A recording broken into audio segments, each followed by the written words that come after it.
Well, the fairy tale chapter 388, I'm naming this one Life Changes. Because, let's just say, so many things, well, maybe not that many things, but so many things were uh, seen here as life changes.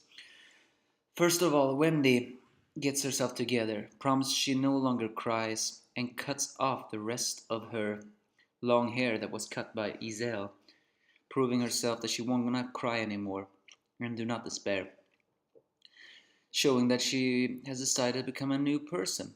She cut off her beautiful blue hair.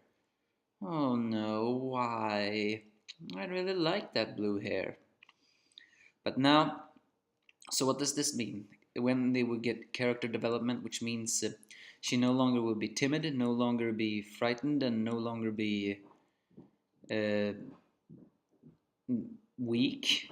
I mean, well, she is not weak, but does that mean she will become like the other dragon slayers, battle hungry and fearful or something like that? The look she's giving us is actually pretty awesome, but at the same time terrifying. Which switches back to what this chapter was all about, though. Ersa versus Minerva. Typical hero style, the fight may not be one of the best, but come on, that's just how his style is. And they are actually having a fist fight. I suspected Ersa to do the Naikiri armor and all that stuff so Minerva could show the weakness of it because she said she had one. But nah, as Ersa questions why Minerva does all this, we actually for once see a flashback about Minerva, proving that Jima, the tyrant master of Sabertooth, is and was an even bigger tyrant to his daughter. Abused her, condemned her, looked down on her, all to make her see that strength is everything. That's why she's always been such a douche. Because for her, strength really was everything to get that father's love she never got. And the fact that she thought that only strong will be the ones to be loved and all that stuff. And the worst thing is, Jima even says to her to take off her clothes and only come home when her tears are dry. A father telling his daughter to do that? Ugh. Jima is even worse than scum. He's the worst scum I have ever seen. Now I'm only crying for him to come back so we can see a little bit more about his flashback. So we can crush that arrogant piece of crap. Even though I think we already did. Either way, Minerva begins to snap out of that, and then Mardgrer appear. Yeah, his purification was done just like that. Did not like. And as Ersa questions if he is the master of Tartarus, the strange thing is here he seems to react to that. Well, he is not the master. He is not the master. End this.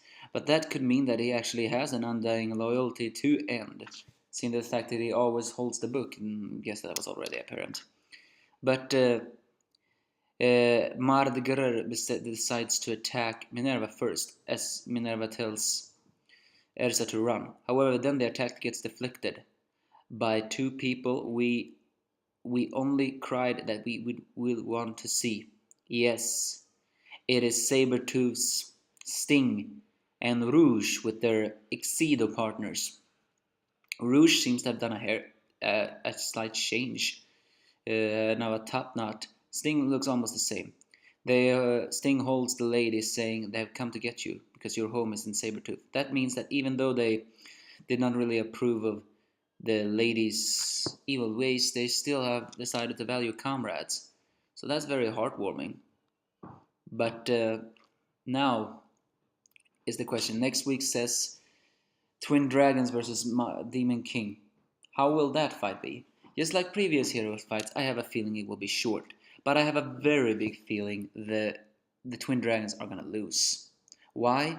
Just to show how powerful Mardgrer is. And that I will not like. No. It's suffering the Wolf effect just to see up the threat of how Mardgrer is. I mean, the end of this was the end of this chapter was it's like a beacon of hope is burning. So please, give us hope. We still haven't really switched to the side of greys and silvers, but I have a feeling that will only be seen at the end. We have to be patient. So give me your thoughts if you have any. I'll see you in another.